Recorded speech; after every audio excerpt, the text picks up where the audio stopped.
Hello and welcome everyone to the Lorenzo Natali Media Prize 2021. This is honoring the kind of journalism that we need more than ever now because of so much disinformation going out there, so much fake news, and media is under fire quite often in many parts of the world. In fact, I was under fire 20 years ago when I was in Afghanistan, but at the same time, I was also covering the human side, and that's what we're going to be seeing among these journalists who cover the human side of a story. And joining us is Commissioner Jutta Urpilainen. Welcome. Thank you. You are the International Partnerships Commissioner. That used to be DevCo, right, but now it's International Partnerships. INTPA nowadays. Yeah, INTPA, exactly. We call it INTPA now, exactly, right. And so we'll have a few more opening comments from you, and then we will hand out the awards, do a little bit of Q&A with the winners. And then after that, we will have a panel discussion where we want to get you, all of you involved, if you can send in your questions via the Zoom chat, and we'll get to as many as we can. And also keep in mind, if you hear a good comment, or if you want to make a good comment, think of the hashtag Natali Prize. I think we got that up there. There we go. Natali Prize. Feel free to tweet like a beast. And in the meantime, let us begin with some opening comments by Jutta. Commissioner, please. Thank you, Chris. So, ladies and gentlemen, I am very honored to welcome you to the 2021 Lorenzo Natali Award ceremony. This afternoon, we recognize 3 exceptional journalists who reflect courage, integrity, and dedication. Your tool is powerful. Let me quote famous historian Yuval Noah Harari. He has written the following: Homo sapiens is a storytelling animal that thinks in stories rather than in numbers or graphs, and believes that the universe itself works like a story. So you tell stories, but stick to the facts. You changed the world with words. When war breaks out, you run toward the fighting, not away from it. When the truth is troubling or uncomfortable, you still take on the task. As development journalists, you give a voice to those who often have none. So, dear friends, most importantly, you help bring about change in tackling global poverty, protecting universal human rights, and responding to the climate change. So let me take this opportunity to congratulate you, not just our award winners, but each and every one of you online today for your contributions to society. I would also like to thank our university partners for their extended collaboration and our distinguished jury members who are among the most esteemed journalists in the field. And of course, I extend my gratitude to the members of our expert panel who will share their wisdom and professional insights with us shortly. And finally, I would like to remind you that the Lorenzo Natali Awards are more than just one single event. The heart of these awards is the vibrant community of development journalists it inspires. So I hope you will connect with each other online and with any luck in person too, during the months and years ahead. So with these thoughts, let me hand it back to Chris so the ceremony can begin. Thank you very much, Jutta. Commissioner, it was really great. And I think it's important to mention that this is a network that we are building among journalists, and a network also with those who are watching to be involved in this discussion that we'll have after we after we hand out the awards. Before we hand out the awards, I'd like to mention the actual judges to show that these were some tough customers. These were people who are really have the experience and the gravitas to pick these winners. I'd like to just tick them off, the names. Maybe we can show some pictures. There we are. In no certain order, Diana Mukhaled from Daraj.com, Lebanese journalist, documentary producer. Zuliana Lainez, Vice President of the International Federation of Journalists. Steve Sapienza from the Pulitzer Center, who's a news and documentary producer in his own right, having been to different conflict zones. Suleimana Brahima, Executive Director of the Media Foundation for West Africa. And Jana Siglerova, who is U.S. correspondent for the Czech daily Denik N. Quite impressive to have a lineup like that, isn't it, Jutta? Yes, definitely. It's amazing. Let us then move to the awards. You will read out the award. I'll have a quick question for each winner. So, please. Yes. So first we have this Best Emerging Journalist. The jury agreed that this year's entries for Best Emerging Journalist were exceptional. But our winner, Srishti Yaswal, received the highest points. Her searing account of India's often ignored hunger crisis was powerfully framed, with riveting subjects and captivating photos. So Srishti is an independent journalist based in India. Her articles have appeared in a variety of publications, from Vice, World News to Al Jazeera. This year, so in 2021, she was awarded a grant to investigate why farmers received a 700% slash in compensation, despite losing 100% of their crops. And currently, she is investigating starvation deaths amid the pandemic. So, Srishti, you are clearly a rising star in the field. Congratulations. Congratulations. Can you turn your mic on, Srishti? There you go. Hi, thank you so much. I'm truly honored. And Srishti, you know, what is quite shocking about this story was written, you searched this out and found this near the Taj Mahal. And I've been there. I went there. I saw it in sunrise, and lots of tourists go there, right? Mm-hmm. It's one of those bucket list things you want to do. Most famous place. Yes. But did I know that right nearby was this hardship, this suffering going on? It was, and I guess, Srishti, one thing that I think is quite impressive is that this is beautiful storytelling. You did a photo essay with that. You had these, you were contrasting, you know, Agra, which is that little town nearby, and the Taj Mahal and poverty. What impact have you seen so far, and perhaps what impact from this award? It's very difficult to quantify the impact of a story because it could not be quantified in terms of page views. It could not be quantified in terms of how many people were actually given ration after that.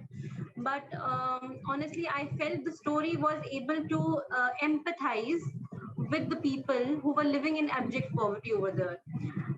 My aim in that particular story was not just to present facts. I wanted to present their human story, that they are living in such poor conditions, thinking, and you know, when I was coming out of the ghetto where they were living, there was a lump in my throat and my stomach. I felt not eating food because I knew how hungry they were. Their hunger was very much visible on their face. And that is what I attempted to take out in the story. And that is why the photographs became a very powerful tool of storytelling. And Srishti, to get all those elements, I understand this was a year-long investigation, wasn't it? Actually, to get that particular story was not that difficult because almost every other person in India is starving right now. It's not that rare of an occurrence. Right. but to go there to convince them to speak to me, because starvation deaths in India are categorized, no officer would admit to a starvation death, because the Supreme Court of India directly fixes the accountability of the government official who has denied the right to food. So often the deaths are attributed to diarrhea or some disease, and it's not even viewed that for 15 days the girl did not have anything to eat. So to bring that point to fore is very difficult. I also write this in my story, that how often starvation deaths through various parts in India are ignored just because the government ensures they put the entire machinery to ensure that starvation deaths are not counted, because the direct accountability for denying the right to food is of the district magistrate. Srishti, we hope that this award helps you to carry this message wider. Thank you very much. Thank you. Thank you so much. Commissioner, let's Are move we to the ready next for the award. second This is award? wow. Yes. So it will be the Europe Prize. This year's winner for the Europe Prize, Maria Altimera, was chosen for her exceptional piece about sexual abuse among farm laborers in Spain. Requiring a team of investigative journalists, her article painted a disturbing portrait of both abuse and cover-up. The jury agreed that Maria's article will go a long way toward holding oversight agencies accountable for the crimes that occur on their watch. It will have implications not only in Spain, but throughout Europe.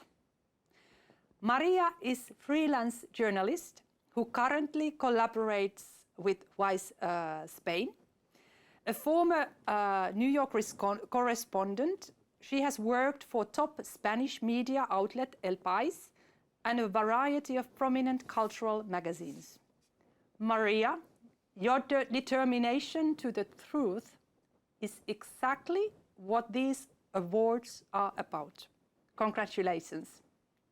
Well, thanks. It's a great honor to receive this award, and which in fact is a collective award, because, as you said, there's a work team who do this work with me. So I just please just let me congratulate as well Quique Badia, Pablo Tosco, and David Masagué.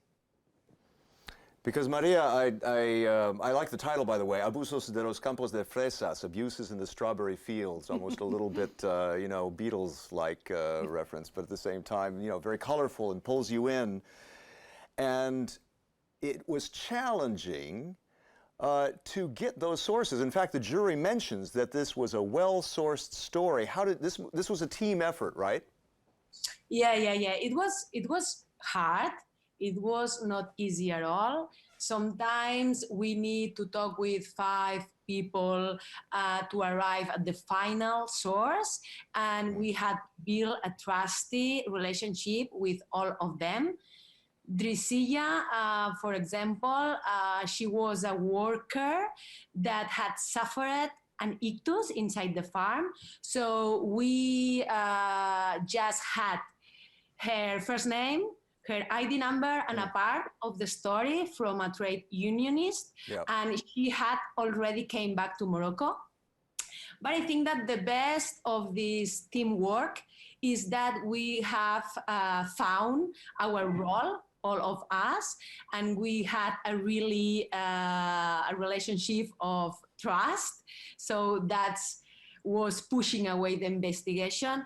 And but anyway, I want to say that I think that the brave ones here are not us, are the workers who had exposed themselves and who had lost jobs in order to report these abuses. Wow, that's very, very brave.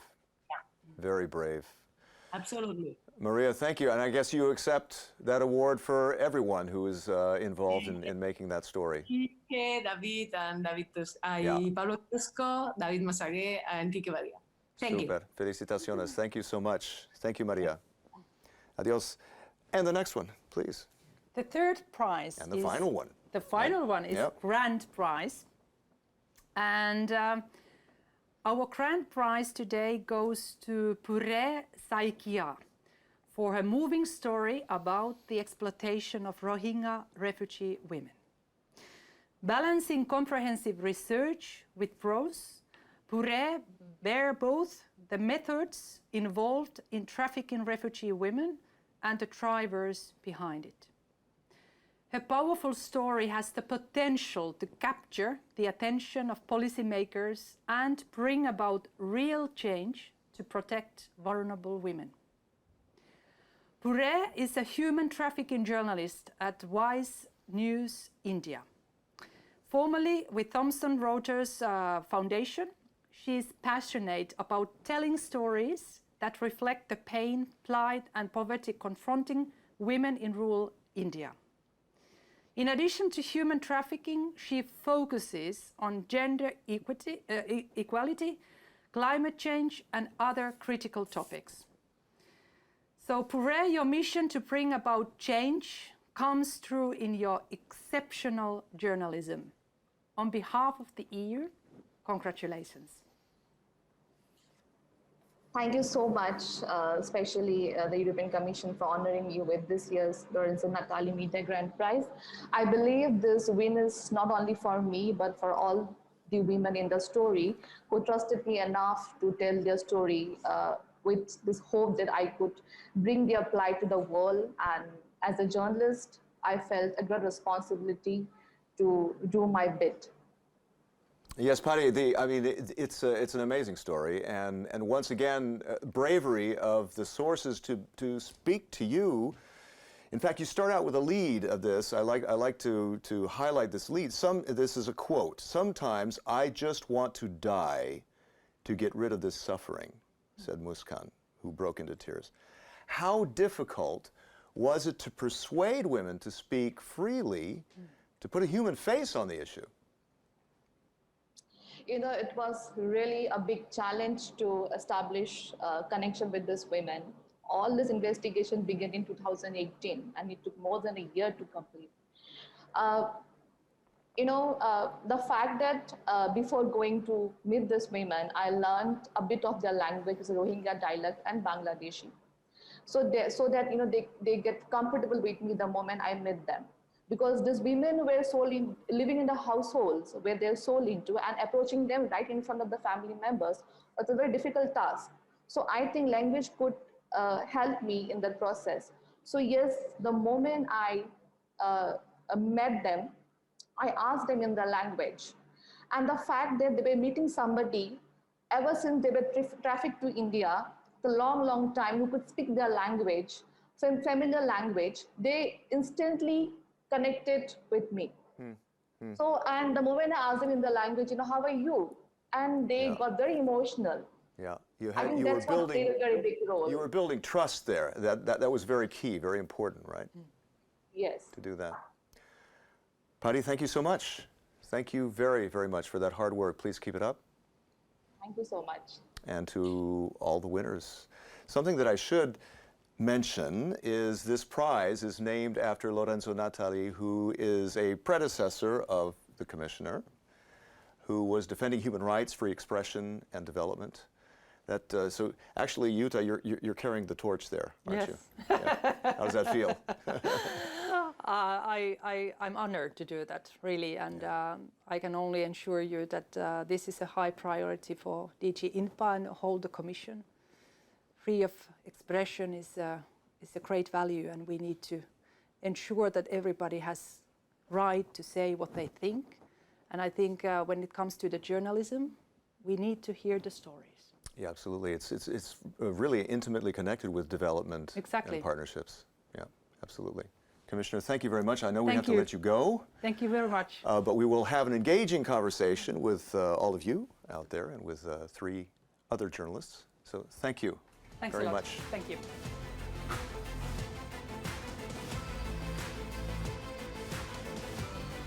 We're going to be coming back in just a minute here. In the meantime, it's quite engaging to listen to those different voices, and we will be hearing from your voices as well. We want to get as many questions as we can in. And this panel is called Reporting After COVID-19. What does the future hold for journalists? The impact of the pandemic. And the impact, there's a yin and yang to this. This is not as simple as you might think. I mean, you might think that COVID just struck a death blow, but it did not. There were certain things that we can talk about: access. We can talk about how journalism became even more important because of the disinformation and the fake news that have been going on, that has been going on, and still going on in the social networks and the news media about the COVID crisis, and making things even more difficult for governments to try to solve this crisis. So this is very interesting to talk about. We do want to hear your questions. Please send them in through the Zoom chat, and keep in mind the hashtag Natali Prize. Hashtag Natali Prize. If you hear of a good soundbite, cast it wider, or if you have something to say, please do put it out there on the chat. Sorry, on the hashtag. You know, I just want to introduce to you the different speakers. Now, the first one we're going to be joining a little bit later. Her name is Nancy Kacungira of BBC World News. You probably know her. She's going to be joining us a little bit later. Nancy is a self-proclaimed champion of diversity, balance, and nuance in the narratives about Africa. And she was named one of Uganda's most influential women of 2017. And Mia Malan of the Bhekisisa Centre for Health Journalism. Mia, I hope you can hear me. You are the founding editor-in-chief of the Bhekisisa Centre for Health Journalism. You're an independent media organization focusing on health and social issues in South Africa. You're a former Knight International Journalism Fellow of the International Center for Journalists. I know quite a few Knight Fellows, but I wasn't one of them. I'm a little bit jealous. Thomas Abraham, Journalism and Media Studies Center, Hong Kong University. Thomas is an adjunct associate professor at the Journalism and Media Studies Center. He's former editor and deputy editor of the South China Morning Post of Hong Kong, very well known, and an expert on infectious disease and global health security, a consultant to the World Health Organization, and author of very interesting books, 21st Century Plague, The Story of SARS, and most recently, Polio, The Odyssey of Eradication. Okay, well, Thomas, at the moment, we're connected with you. Let me ask you about this health reporting, terribly relevant to what's going on now. I mean, can you give us maybe first the upside of the reporting? How much has the COVID crisis perhaps, I guess, obviously raised the importance, but maybe also in some ways maybe facilitated your way to report? I think one of the things that COVID has done is that I guess it has been a baptism of fire for a whole generation of health reporters. It has brought the importance of health to home, I think, to newsroom managers, editors, and I think newspaper owners as well, because as you know, health is terribly important.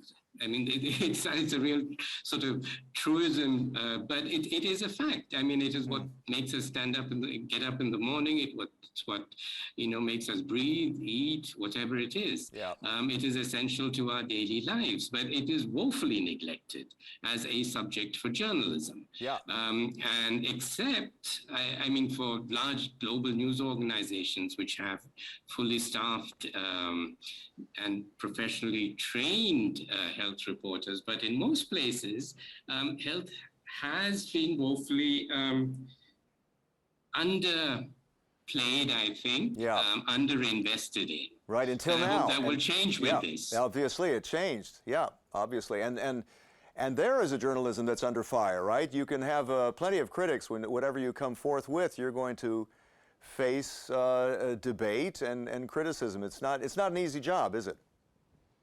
Regarding the COVID crisis, right? Not at all. And it's not, to be honest, it's not easy for anybody. It's not easy for journalists to report on this. It is not easy for the public. And ultimately, the journalists journalism is responsible to the public, and the only reason journalists exist really is to inform the public about what is going on. And clearly this is a catastrophe which definitely our generation has not experienced, and I hope generations in the future are not going to, experience anything like this, because the speed with which it happened, its catastrophic impact has caught everybody wrong-footed. Yeah, and it's added to the urgency to inform on this crisis. How have you felt that urgency yourself in what you do?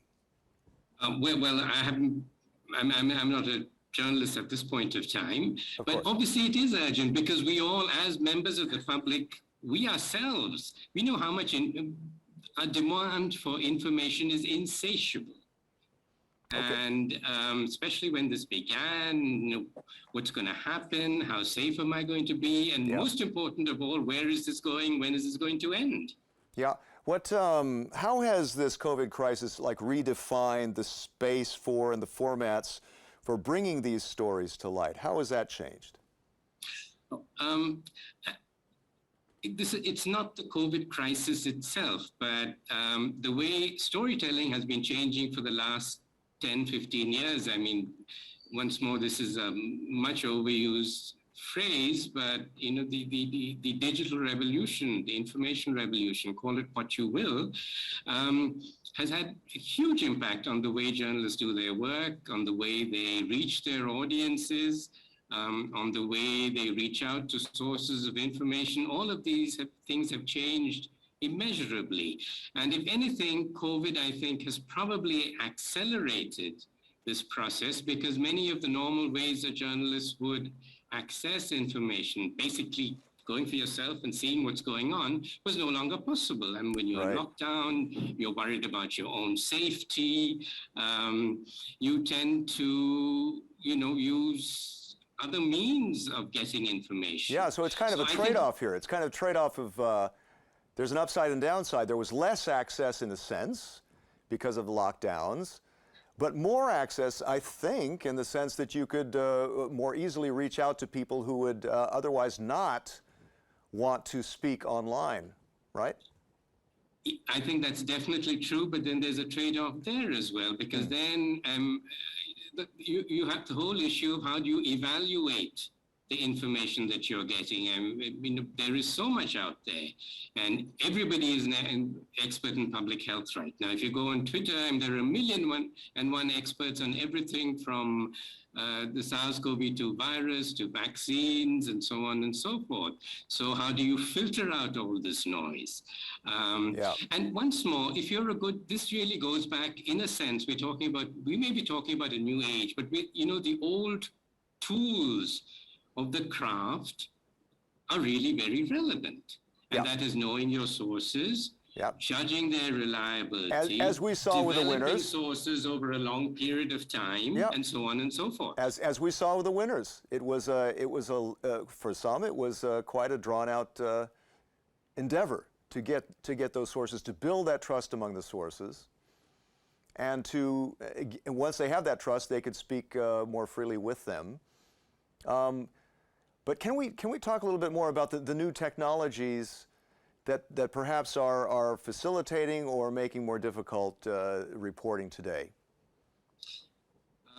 I think other than the sort of technologies, the very obvious technologies in terms of, being able to communicate with people at a long distance, even the technology that all of us are using right now to speak to each other. Sure. All of these, of course, are immensely useful. But I think perhaps the most useful development has been so far is the ability to gather and analyze data. Because, and that is unfortunate, and lots of newsrooms, data is becoming a big specialization, and many bigger newsrooms do have specialists, people who are really, really comfortable with not just displaying data in terms of graphs and so on, but really analyzing and understanding the story behind the numbers. So I think that is an immensely powerful technology, which we just didn't have. I mean, even when the grandfather of our present SARS epidemic, that was the first SARS epidemic, pandemic, erupted in 2003, journalists didn't have half of these tools. You didn't have access to this kind of data. And so I think it is revolutionary. The kind of information you have access to is revolutionary, but the demands that it makes on journalists in terms of being able to analyze this data, make sense of it, and ultimately serve the public with news that they can understand, that is reliable, and so on and so forth. And the speed at which all of that moves is quite breakneck. Can I bring in Mia Malan, Bhekisisa Centre for Health Journalism? Mia, are you with us? Yes, I'm with you. Great. Good to see you. Maybe you can talk a little bit about that, the speed of journalism and things like Twitter and social networks. What role do they play? How much has that been important in a good or maybe a negative way during this COVID crisis? So I think the way that we report and how reporting has changed during COVID is a reflection of the speed of information, as Thomas has mentioned, that it is available during a pandemic. So one thing we saw and we still see during COVID is that, for instance, we don't wait for peer-reviewed studies. A lot of the information from studies that are made available are preprints. In other words, studies that are not reviewed by peers and didn't go through a formal fact-checking process. And because information becomes available so incredibly quickly during this pandemic, it changed the way, I think, or accelerated the way, as Thomas mentioned, to make information available in non-traditional formats. And one of that formats is Twitter threads. So it's not like Twitter threads didn't exist before COVID, but I think the frequency at what they used really increased during COVID. So you would now often see that rather than seeing a breaking news story that maybe takes an hour to write on a traditional website, you may see a journalist now doing a Twitter thread, live tweeting from the press conference, and that becomes something that's quoted in the traditional reports, even by other publications. So, and the other thing I think we've seen with Twitter threads is it also changed who reports, because traditionally it's journalists who report, but you will now see scientists doing their own threads on Twitter. And that is also increasing access to information, because previously journalists would have to go and phone the scientist, and then, everyone can't speak to the person at the same time. But now that they're doing threads, those threads can be quoted and everyone can access them simultaneously. And what about, so that's a method of reporting. It is part of reporting. What about what happens on Twitter and how you have to react to it? You've played kind of as myth-buster. I think we talked a couple of days ago about this South Africa anti-vax story. How did you deal with that? So we had a situation in South Africa where one of our provinces that have vaccinated quite a number of people now had real life data available. In other words, data that's drawn from the vaccine rollout and not from trials. And one of the bits of data that became available was in a very large public hospital in this province that showed that almost everyone who was in the ICU unit had not been vaccinated. So that typical thing that you will see from the US and many European countries at the moment, that vaccines really protect you against hospitalization and death. So a doctor in this hospital made a graphic that she circulated on Twitter that showed these figures. But the template she used was from a very well-known US hospital group, a very large group. Right. And the graphic, the infographic that she created looked the same. Yeah, looked bona fide. So anti-vaxxers Yes, so anti-vaxxers saw that and used it and said, well, it's obviously fake because it's been stolen from this hospital group. And I then called the health department, or a colleague of mine and I worked together to do that. And it was confirmed that the figures are correct. And we could then use that to counter them and say, no, it is indeed correct figures, because of course their argument was no, vaccines have no effect on death and hospitalization. Yeah. And a few days later, the health department came out with more figures for the entire province. But what they then did was they thanked the US hospital group at the bottom to acknowledge that it was a similar template, but we now have our own figures. Oh, that's just sneaky, isn't it? That's terribly sneaky. Let me remind those watching, please send in your questions via the Zoom chat. Let me ask Thomas over in Hong Kong now.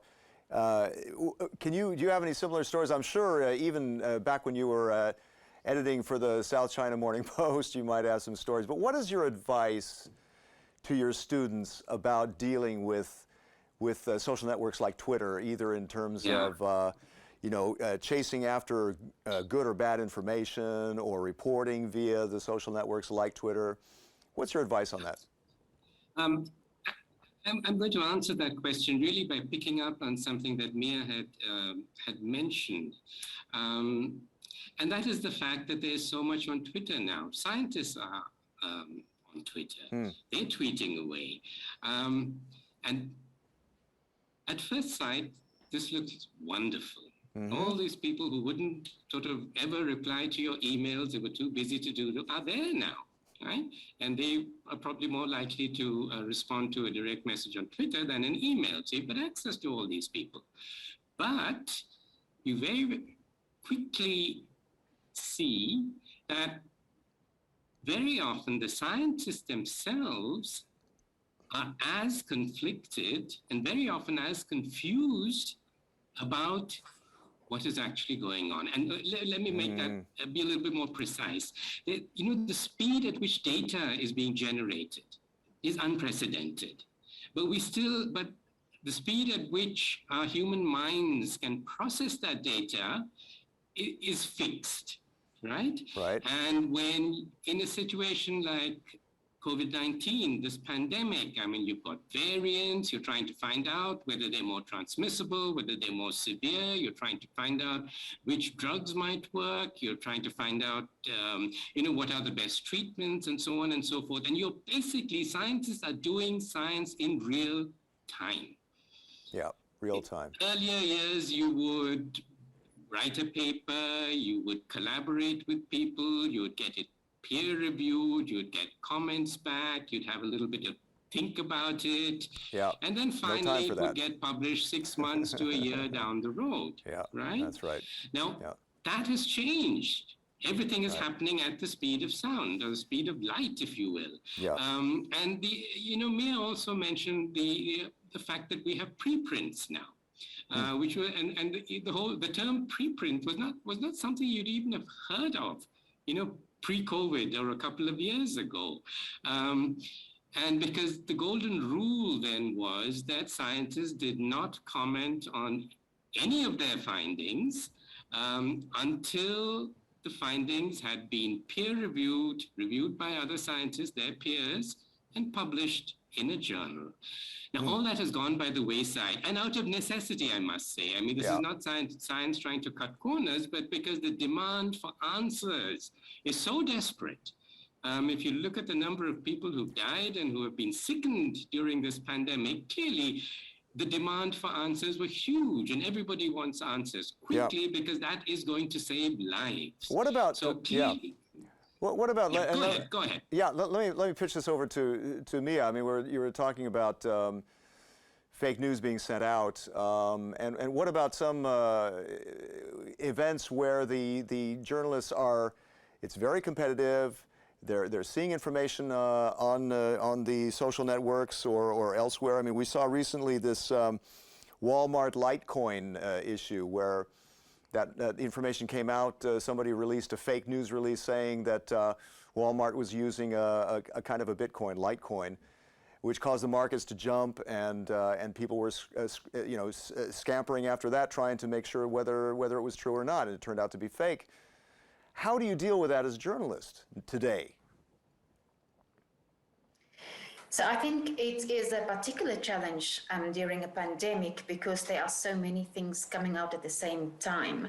And I've certainly seen it in my own country where journalists would compete against each other and often the wrong facts would be distributed, particularly within the light of so many journalists now expected to report on science who never did so previously.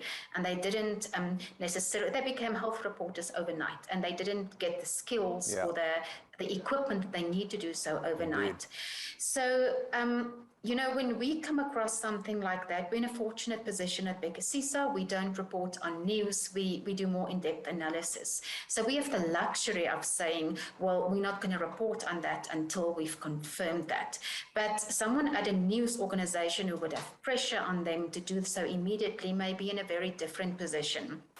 If I look at Twitter threads that I often do about news, then I would prefer to then very clearly state this has not been confirmed. But even often, my first choice would be to just not report on it until I've confirmed it. Yeah. Because if you do distribute a fact and you add to it, it hasn't been confirmed, you may still very well be distributing the wrong information and you really just amplify it. But it's a very, very challenging situation. It's tricky, It's very, very tricky, absolutely. Thomas, of course, this happened even before the social networks. As a journalist, for different news organizations, it was so competitive, and if you don't report something, you might get left behind. So the practice that was quite common was to attribute the heck out of whatever news source it is, wherever the news is coming from, and then say quickly that this could not be independently confirmed. Something like that, right? What's your advice to journalists who are now watching? I think it's not so much journalists. It is newsroom managers. It's the editors who really bear, who need to, bear the weight of this in a sense. Because, a reporter responds to pressure from the editor. In terms of match the story, get this, how come you have this, you don't have this, that person has this, go and get this, and so on and so forth. So I think it has to start, the process really has to start, at a different level, if you will.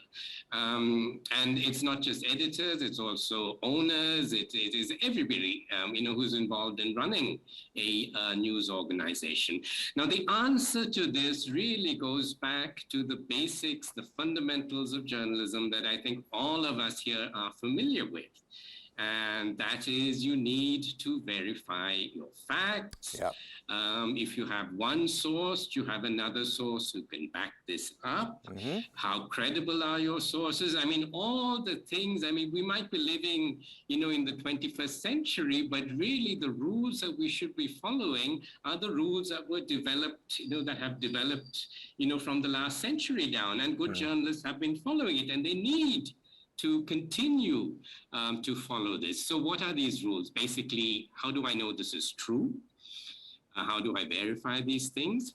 Now, one of the advantages that science has in normal times is that when a scientist says something, whatever he or she says needs to be backed by evidence. And what is the evidence? Evidence is stuff, data that you yourself have gathered, either in a lab experiment or whatever it is, and whatever they say is backed by data. And so what journalists need to go back to doing earlier is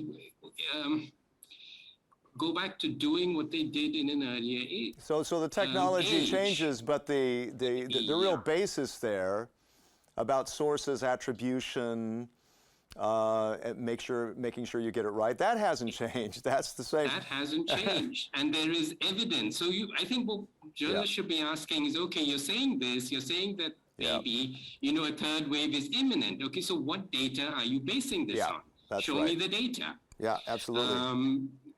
So it's old lessons for new problems. Yeah, absolutely. Mia, can I come to you? I have a question for you from the audience. Actually, it's to both of you.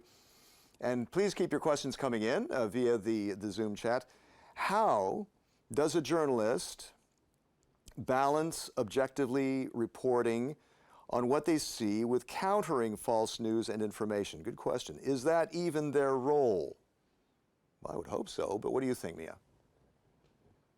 So, that's a very interesting question within the science world, because sometimes the rules there are slightly different. So, if I could, for instance, say if we compare this to, if we look at anti-vaxxers, it's very well established scientifically what COVID vaccines can do and what they can't do. And we know for a fact what they do is that they reduce hospitalization and they reduce the risk of dying from COVID. So if you then want to balance out anti-vaxxers' views with that, it becomes tricky because it's not equal views. And I think it would be, you would be doing your audience a disservice if you give it equal weight, because it's like arguing the earth is flat and giving such people, a voice. Yeah. But in a way, you also have a responsibility to counter that information. So something I use is the sandwich method, which you may be familiar with. No, explain that. So instead of, you run the risk if you report on these myths to actually amplify them instead of breaking them down and making people understand they're not true. So the sandwich method involves saying something true, then say the myth, and then repeating something true after that. Okay. So for instance, if anti-vaxxer argues vaccines infect you with COVID, then you would start with a fact that explains why inactivated virus and a vaccine can't infect you with COVID, and then you would repeat the myth, and then you will follow it by another fact that's correct about the vaccine. There you go. And in that way, you don't amplify. Some say that blah blah, right? But something like that. Yeah, but you wouldn't start with a myth. That's the important thing. The myth would be in the middle. That's the sandwich. Yeah. Absolutely. Thomas, similar advice, the sandwich method? That sounds lovely. I've never heard of it before. Yeah, I must remember good. that. Yeah, note to myself. But no, at the end of the day, we come back to this whole question of fairness. And we've seen this is not a new question in journalism, whether it's climate change, whether it's, whether atrocities have happened, terrible atrocities have happened, and some say yes and others say no. The question is, we need to be fair to the evidence, we need to be fair to the data, right? Yep. And if the data very clearly points in one way, then I don't think anybody has any obligation, I don't think journalists have any obligation to report things that are completely lacking in any kind of scientific evidence in this case, but other forms of evidence in other areas of reporting. So as Mia was pointing out, now all the evidence is that vaccination has really reduced hospitalization rates, it has reduced deaths, right? And there is so much evidence that is coming out. So in the midst of all this, to suddenly say that, to report somebody who's saying, no, this is all, cooked up. I mean, it's a bit like conspiracy theory saying that, man never landed on the moon, right? And this whole thing was cooked up. And that the Earth is flat, actually. So how would you actually get to the moon? Because we still live in a flat Earth, and there are people who believe this very passionately, and so we don't need to deride anyone's beliefs, but neither do we need to report them as fact. Right, exactly. Let me move on because I'm getting questions coming in. The next one is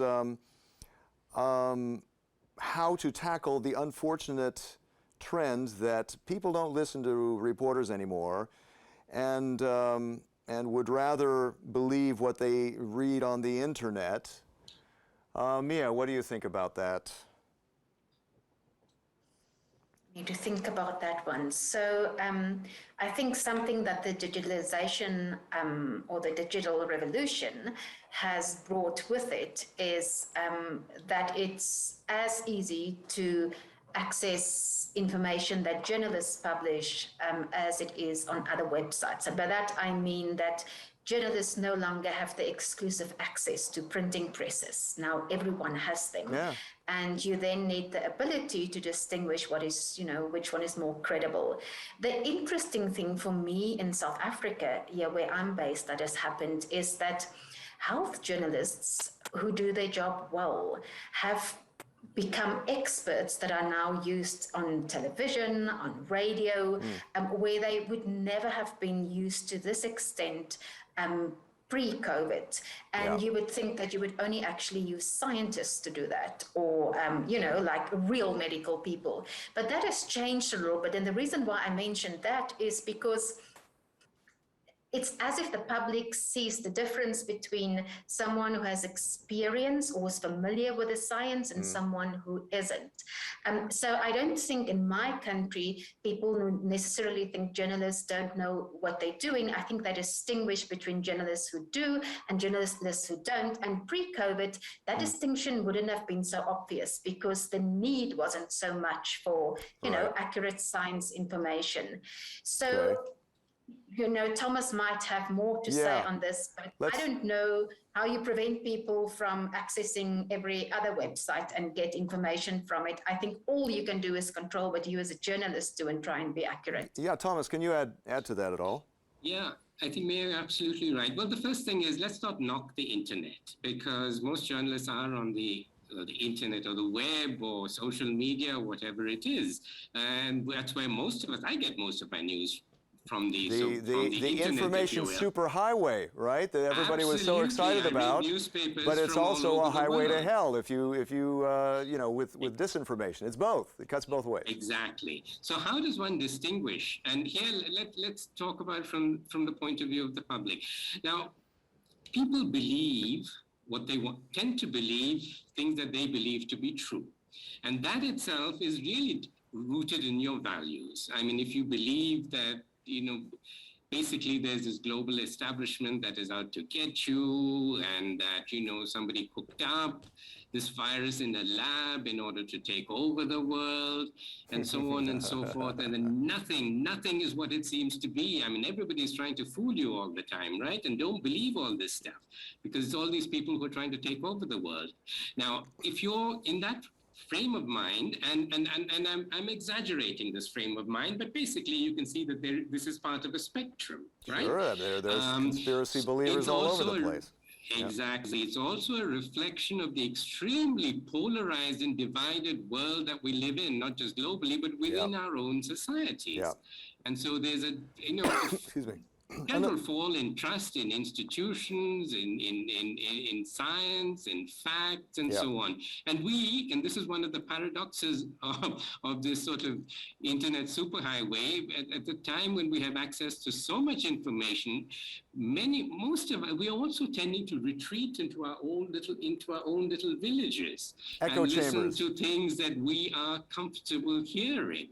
Because otherwise, this is also a very scary world that we live in, even without COVID, right? Sure. And so I think we tend to take comfort in the echo chamber of those who, think like ourselves. And to be honest, there's not so much that journalism can do about that, except to put out the facts, get the facts as best as you can, and put them out there. But you can't force people to believe what you write or what they read. Therein lies there's only so much that you can do. Therein lies education. Teaching people early on to read it with a critical mind. Right. That takes time. Right. Yeah, it takes time, and I think perhaps you're a little bit more optimistic than I am on the power of education, because even the most educated people believe what they want to believe, and this is one of the fascinating things that we've seen over these last 18, 19 months, this exceptional period that the world has been through, is the amount of stuff that's being spewed out, and people will believe what they want to believe. Mia, can I jump to you quickly? I have another question. Can window dressing attempts, also from governments, be seen as false news? And shouldn't journalists then say that it is that? Can you clarify that? Well, it is a bit murky for me too. Can window dressing attempts be seen as false news? It's a tendency, right, from governments and businesses to put a positive spin and make it look better than maybe it is. Window dressing, right? I mean, a journalist has to somehow, I guess, alert its readers, viewers about that in some way, right?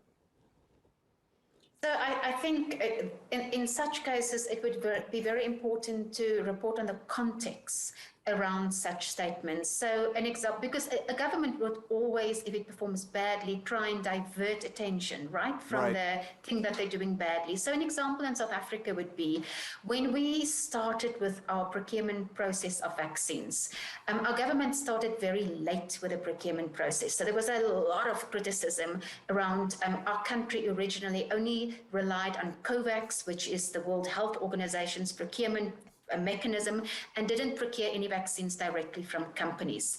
And during that time, the criticism was huge. All that anyone spoke about was the fact that we had not procured vaccines from companies. Right. And during that time, the government obviously tried to focus on other aspects, of the vaccine rollout. Now, within that context, I think it would have been important to point out the context that, yes, there may be other things, but the most important thing that we need right now is the vaccines. And I think it's not necessarily fake news, but it's definitely skewed news. Yes. And if you then want to report on that in a way that frames it in the correct way, it would be important to report on the wider context. Okay. And to then point that out as window dressing. Right. But yeah. Yeah, I've got to let in our other guest. Nancy, are you with us? Nancy Kacungira of BBC World. Nancy, can you hear me? Hello. Oh, wonderful. Yes, good to see you. Oh my gosh. Okay, so we're gonna push this a bit into overtime. I can do my wrap up a little bit later. So we do need to get your voice in this. It's great to see you. And you. Thank you so much for having me. Absolutely. It's such a privilege. Well, I know you're on other panels and you've got work to do, but I wanted to ask you, how much has COVID-19 big-footed so many other issues? That's a problem too, isn't it? That's another aspect of COVID. That is a huge aspect of COVID. And I think what it has done is exposed just how linear our thinking can be in the newsroom sometimes. Because COVID exposed this due to its multifaceted nature. This was the same pandemic happening in many parts of the world, and not every part of the world experienced it the same way. Yeah. And that's not something that was always felt. So for instance, you may remember seeing an article about working from home that said something like, well, now that we're all working from home, well, actually not everybody was working from home. Lots of people were key workers, were still going into work. Some people did not have the luxury of social distancing because they live in tenements or slums in parts of the world.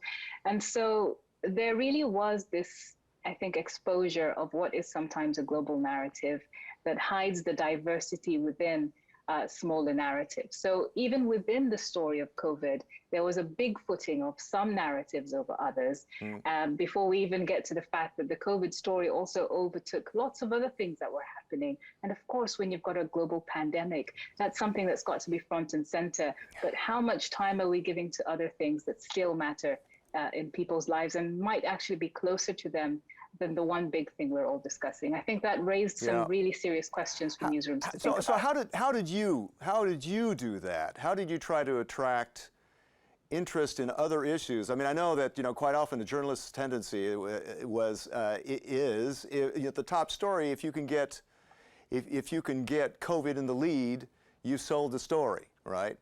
With other people at a certain time, if you get Trump in the lead, you sold the story. So, I mean, how did you do it during the COVID crisis?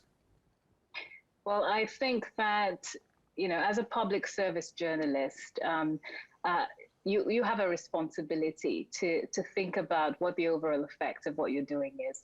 And yes, some stories will have more clicks than others. That does not mean that they're more important.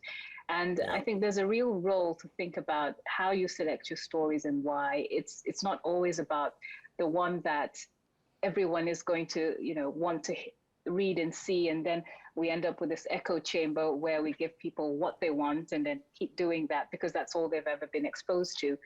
I think there's a real place for thinking about how are we framing how people view the world. Are we showing them the world with both eyes open or with just one eye? And I think that's where it's important to ask, why are we doing this? And does this reflect the reality of the world? Does it get us close to the truth, the rounded truth, as we can? Exactly. I think, one important, thing about this Natali Prize is we saw the winners who are inspiring, what they did. I guess it's good for those who are aspiring journalists to see that, to give them hope and excite them about reporting. What about the audience, knowing your audience? How important is that, and how do you do that yourself? That's really important, and I think the best way to know your audience is to be around them, is to interact with them, is to engage with them. And this is also why diversity is so important in newsrooms, because you can only reflect your audience if you reflect your audience. So having those voices in the newsroom that reflect segments of your audience, I think, is really important. And there are ways to bring that audience into your newsroom, even if it's not through reporters, it could be through other voices. It could be through social networking too. It could be through social networking or social media. That's made things so much easier now. Right. But I think just having that openness as an organization to say we're learning and we're reflecting and not preaching and teaching, I think is quite important. Thomas, can I ask you about that? Knowing your audience, that's quite important. And as far as how you specialize in health reporting, that's not easy, is it? You have to not dumb down things, but you have to explain it to people so they can understand and it resonates, right? You're absolutely right. Now, clearly, during a time like COVID, the task, in a sense, in terms of resonance, is far less, because this is something that has affected all of us. And we all know people who've fallen sick. We've all worried, I think, about falling sick, and we know this is around us. I mean, this is the biggest thing, I think, at least in my lifetime, this is the biggest thing that I have ever experienced. So in terms of resonance, I don't think that is the issue. I think the real issue is trying to understand what is going on in an extremely uncertain, dynamic environment, and trying to help your audiences to get a handle on what is going on, including the fact of uncertainty. Saying that even science hasn't quite figured this out yet, but here's what we can tell you now. And this is what most scientists seem to think and say now.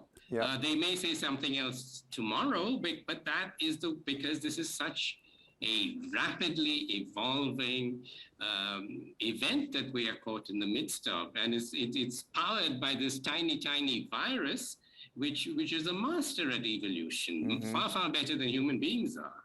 Yeah, that's right.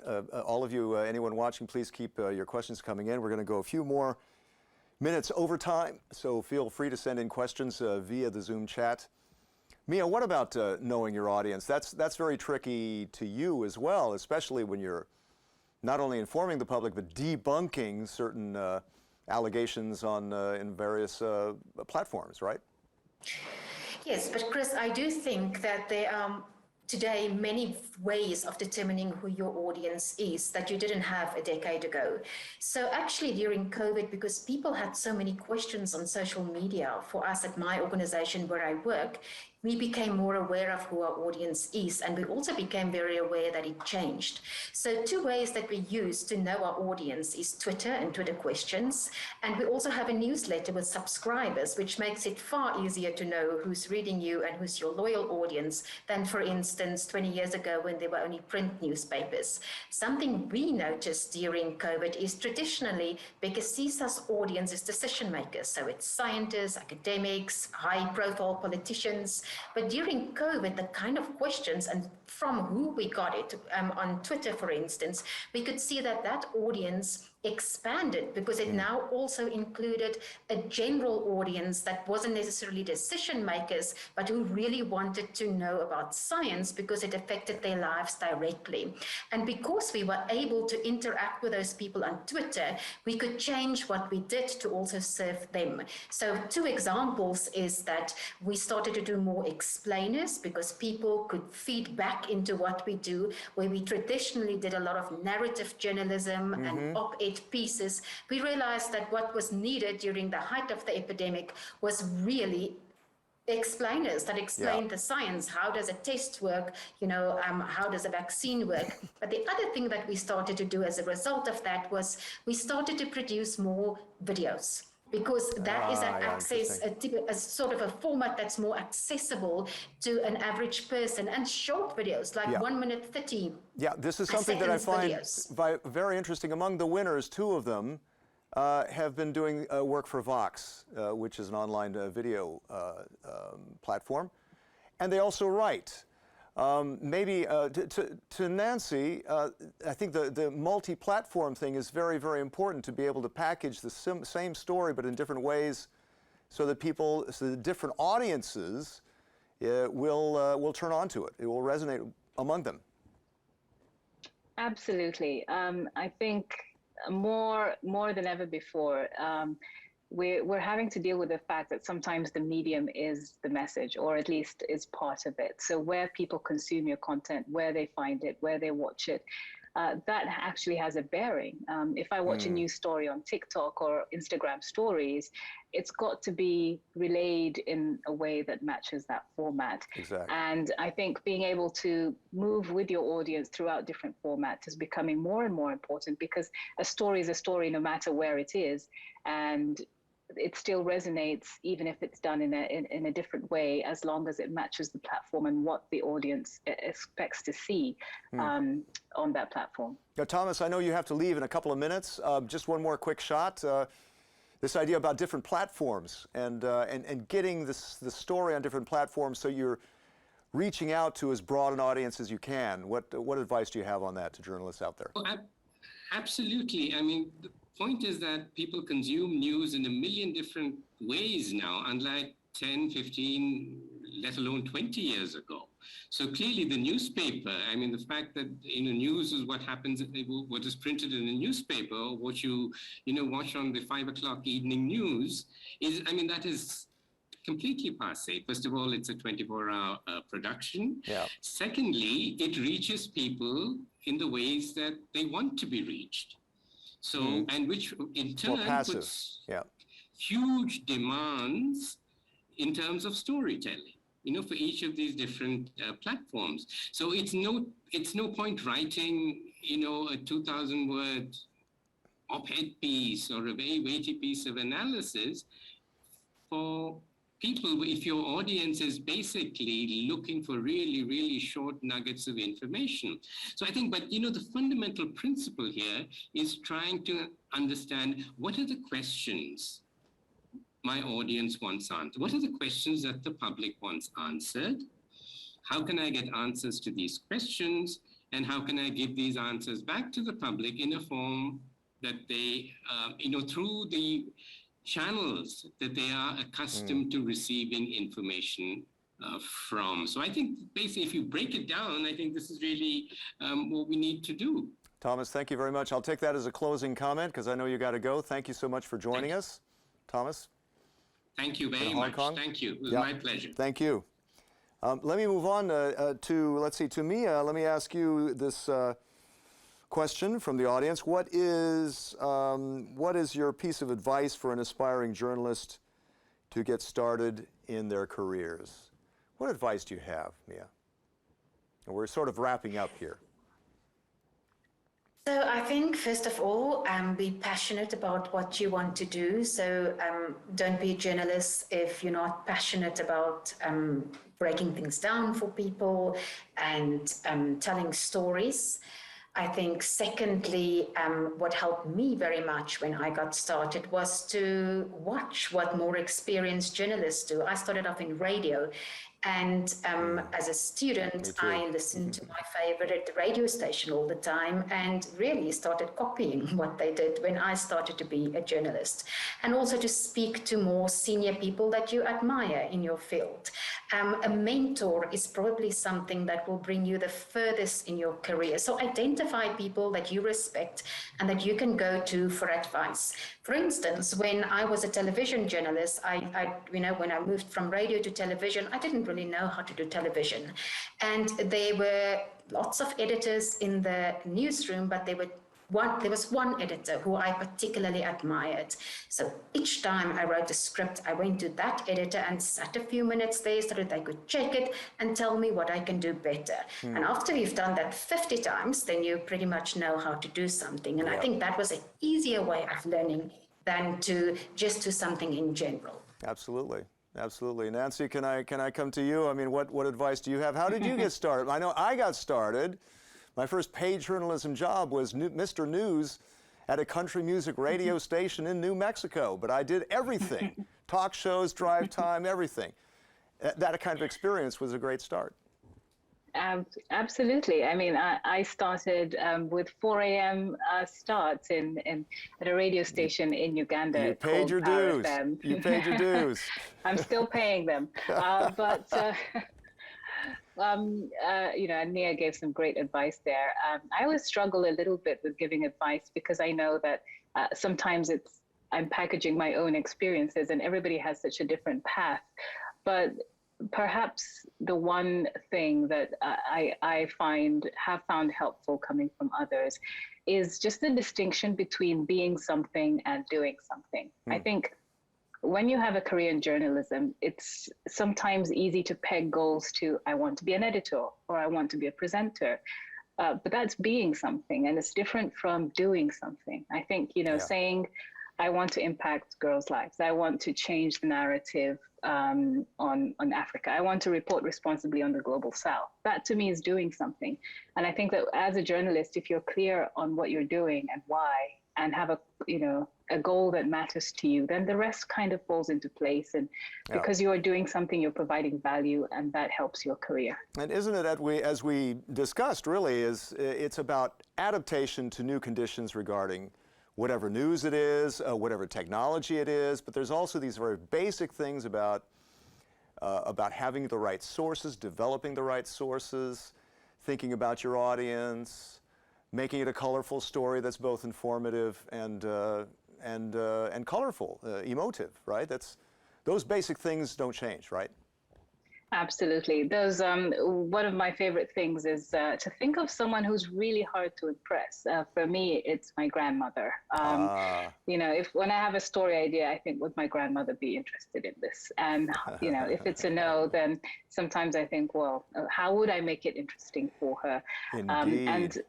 Thinking about your audience in that way can just be very useful. They taught us that at Bloomberg Television. They said, and that was in the middle of the financial crisis with all those complexities of these financial instruments. They said, start out the story as if you're talking to your Aunt Mabel, and then go into the complexities. But top line, write it so that everybody can turn on to it, right? Yes. And if it's too hard to simplify, then that means you haven't understood it either. And it's very hard to explain something you haven't understood properly yourself. Absolutely.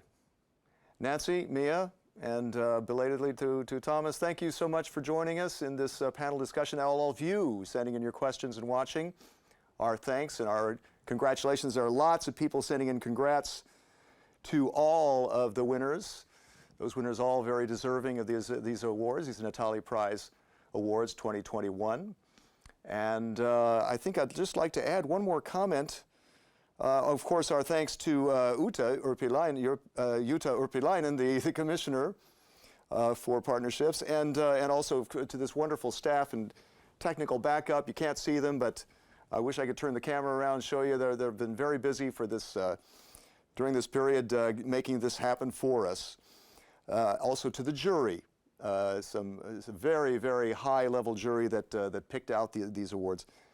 Let me end this with a quote from Kate Adie, Kate Adie of the BBC, another BBC reporter who was in war zones for years.